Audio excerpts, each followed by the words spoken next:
Hey guys, it's Alan. Gonna give some people some time to jump on this live stream. Facebook says it's building an audience for me right now. We'll see. But I wanted to talk a little bit about how to get what you want by doing a couple things. And I learned this today from my mechanic. So I'm just gonna give some people some time to jump in here. And if you're in, feel free to tag somebody who you know will find some value out of this. So to give you some background, hey, what's up, Eker?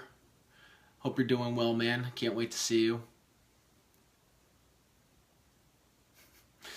I wonder, Dex, how did that happen? Cody, what's going on? What is going on? So, giving people some time to jump in. Got a bunch of people saying hi right now. Randy just joined in. So I picked up my truck today, and I'll tell you a little story, and this is how it all came to be. My mechanic actually blew me away. My truck was in the shop, and I hadn't seen him in about a year and a half, and maybe a year. But I went into his shop, and he's got things buzzing and moving and people all over the place. And this was my first time in his actual shop.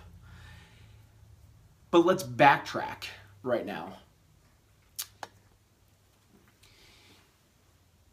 When I first met this guy, he used to work out of his house, right? He used to work out of his house. He had a lift in his house. He used to do all the work himself. And that's why we went there, because he was the local guy that we went to, and he would just work on the car.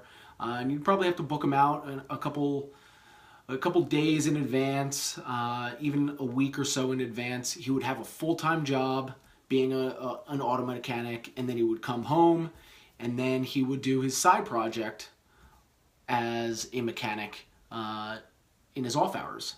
What's up, Catherine? Why are you angry? There we go. There's the love.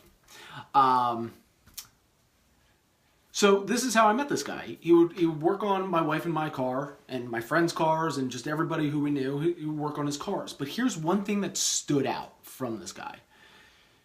From the moment that I first called him and spoke to him, I called him up. He answered the phone as if he was running a full-fledged auto mechanic shop. Very professional, very professional in his mannerisms, in the way that he talked, in the way that he scheduled and booked your appointment, in the way that he explained what's happening with your car. He didn't get too high level, but he didn't dumb it down. He could speak to you and say, all right, here's what it's going to cost, X, Y, and Z. I could give you option B, and we could go that way. But from the day one, even though he was working out of his garage, he always, who are we talking about? Right now, we're talking about my auto mechanic. So I just picked my truck up from the shop today. It was over there over the weekend, and when I first started using this guy, his name's Tom. When I first started using Tom, he was working out of his house. Now he's in a shop. But the one thing that stood out from Tom against everybody else that I used, whether they were in a shop or they were working out of their home, he was very professional since day one. This was his business. He ran it as a business. It wasn't a hobby. And I think, and I know, that is what differentiates people who find success in life opposed to the people who flounder, have some short wins, but then always revert back to where they're comfortable. So let me just explain to you where Tom is today. In the 2 years that I've known Tom, for the first 6 months that I've known him, he was working out of his house. But he was very professional, had a system in place, ran it like a business. He didn't run it like a side project or a hobby or, oh, I'll get to it when I get to it. He ran it like like it was his mission. So then, fast forward to today, he's got a shop.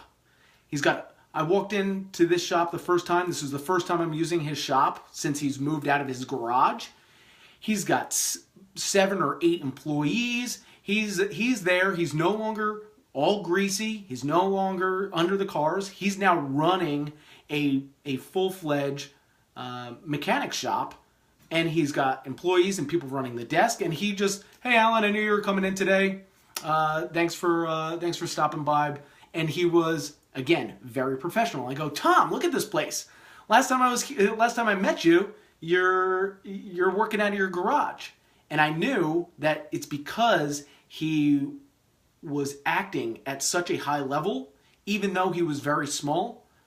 That's how he got to where he was. And he told me, yeah, oh, the shop that's across the street, we're actually about to acquire that and open up a second location. I'm like, oh my gosh, so much has happened in a year.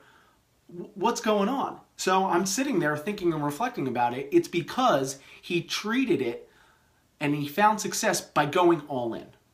So whether you're doing a side business, whether you're going on a diet, whether you're trying to reach a goal, whether you're trying to write a book, whatever it is that you're trying to do, it's so much easier when you just act as if you are already there doing the highest level job possible. And I'll give you an example. If you're on a diet, or if you're just starting a diet and you want to lose weight, what do? Do you say, oh, I'm just going to start small and, work my way into this diet? Or do you assume the role of someone who eats healthy, acts healthy, and does physical activities to keep their body strong and fit? If you're the latter, you're going to see success because you're not going to be teeter-tottering back and forth. Well, yesterday I ate X, Y, and Z, but so today now I need to go really extreme and make sure I make up for that lost time. No, you're just going to transition all the way to a healthy person, right? You're just going to assume that healthy person's mentality, what they put into their body, the exercise that they do, and I guarantee you, if you do that, you will see massive success rather than treating it as a hobby. When you're going into business, you want to make sure that your side business, and most people who start a business, it's a side business at first, and then it grows into something bigger. Treat it as a business. Treat it with systems, with processes. Treat it with a business mentality that you need an ROI from your time, that you need to cultivate and build relationships, and that you're not looking for quick wins. And if you maintain that side project as a long-term vision, and you actually treat it as a business rather than a hobby, oh, well, my day job's this, but I'm playing around with, X, Y, and Z on the side. Well, take X, Y, and Z and make it something rigid. Make it firm. Don't be on the fence and go back and forth with oh, I do this for a job and I'm just playing around over here. If you went full in while you were quote unquote playing around during the play around hours, you'd see so much more success that you'd be able to do whatever you want, whether you want to leave your job. I'm not saying you have to do that, but you'll see more success and have more enjoyment rather than treating it as a hobby. So if you're writing a book, go all in on the book. Treat it as if you are a writer and act as a writer would act. When you sit down to write, yes, you may have some writer's block, but do something to get through the writer's block.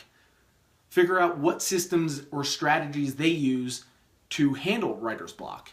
And once you start acting like a writer, you will start writing, and then you will be a writer.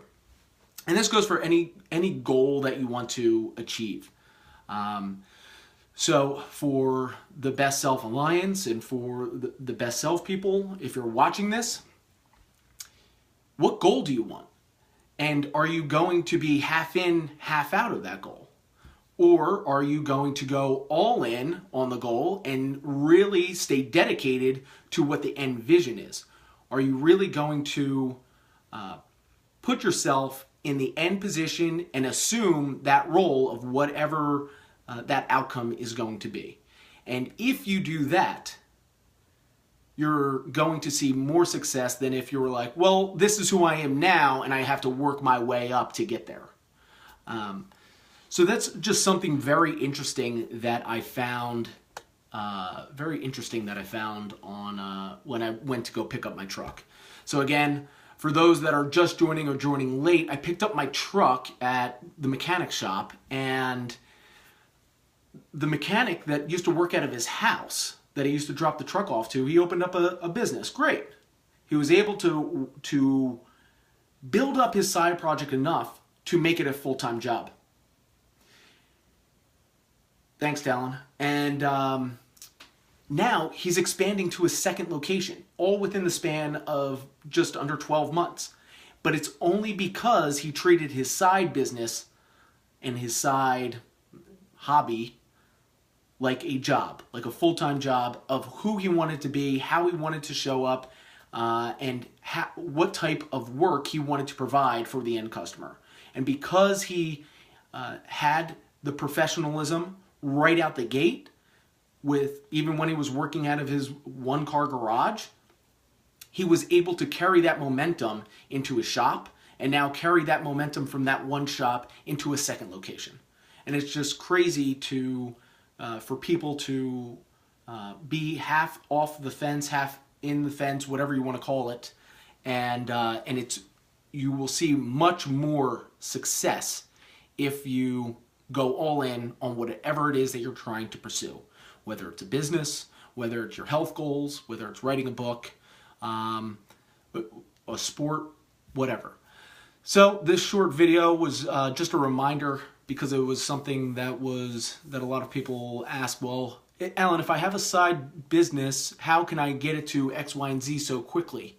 Or what can I do to make sure that that side business takes over my full-time job or whatever? The answer is really simple. Don't treat it like a side business. Treat it like a real business. Don't treat it like a hobby. Treat it like a real business. That's all I got, guys. Hope you enjoyed this video. Leave some comments below. I'll hang out after I end and answer any comments that you guys have. Give me some thumbs up and likes or hearts or whatever, whatever's on there. And feel free to share this video with anybody that you think would benefit from it, or tag them in this. Thanks, everyone. Bye.